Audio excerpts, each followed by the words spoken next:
So what's going on YouTube? My name is Ayush and welcome back to another video of ReactJS series. So in this series we have discussed like what is React, what is component, what is class-based component. Now we are on to the most important thing in React, that is state. So yes, in this video we will be learning about the state in ReactJS. But before jumping on to the React, like the state in React, I just wanted to make sure that if you guys are new here, then please make sure to subscribe.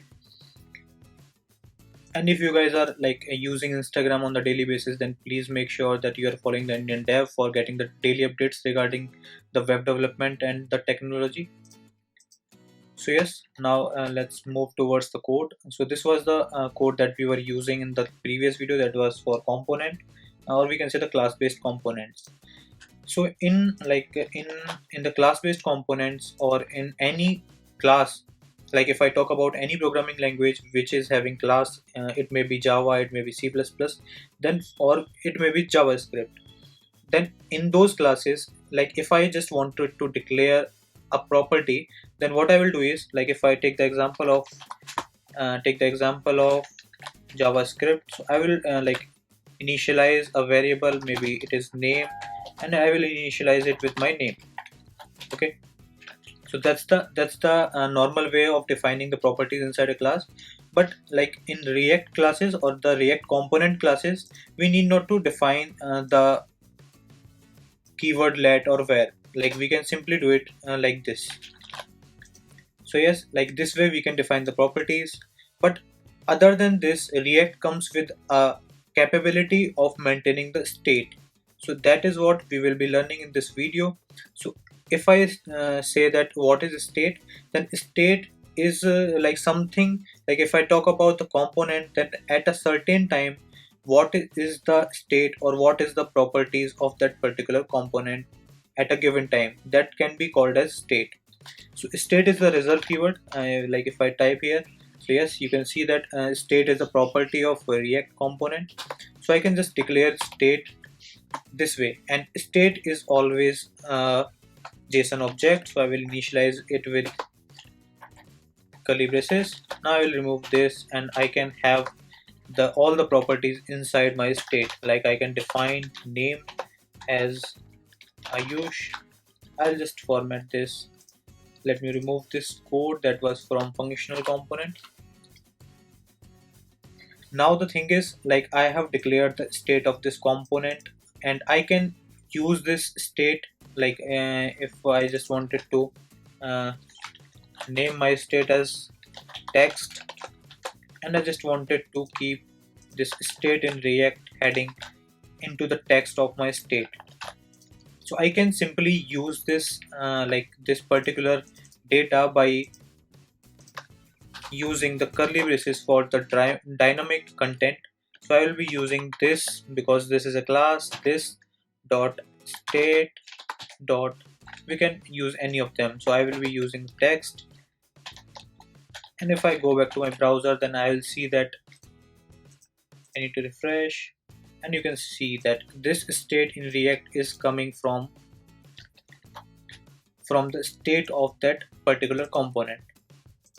Like if I click here and console.log and just print the state of this component, this dot state,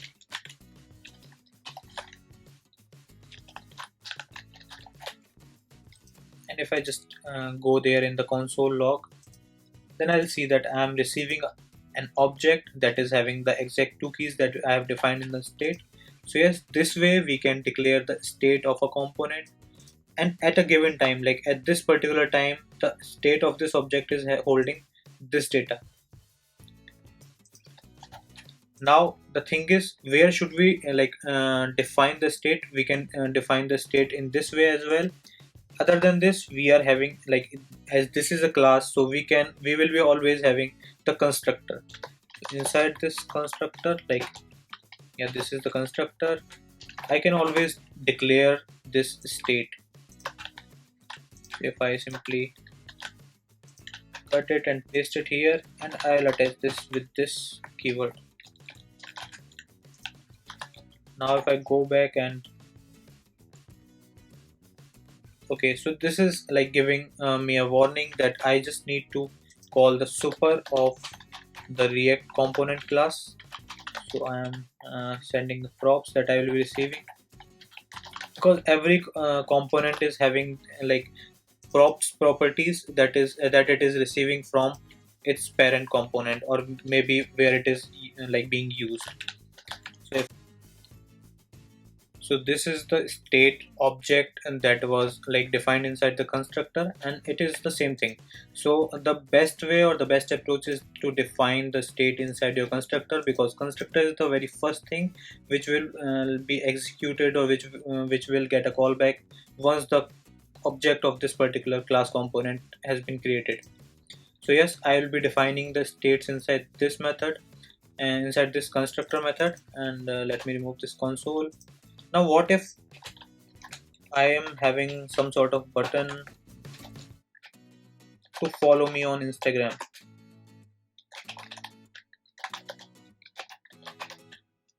I can have that, because any UI or any web application can have this sort of button where we can do any of the action. Now the thing is like how we can like implement, or how we can handle the events of this button click in React. So that is the thing that we will be covering in the next video. So yes, this was all about the state part, that how we can declare the state, what is the state, and like how we are declaring it inside a class based component. So thank you for watching this video, guys. If you guys like really like this video or learn any of the concept of state or of React, then please make sure to hit the like button, and if you guys are new, then please make sure to subscribe. Thank you for watching this video.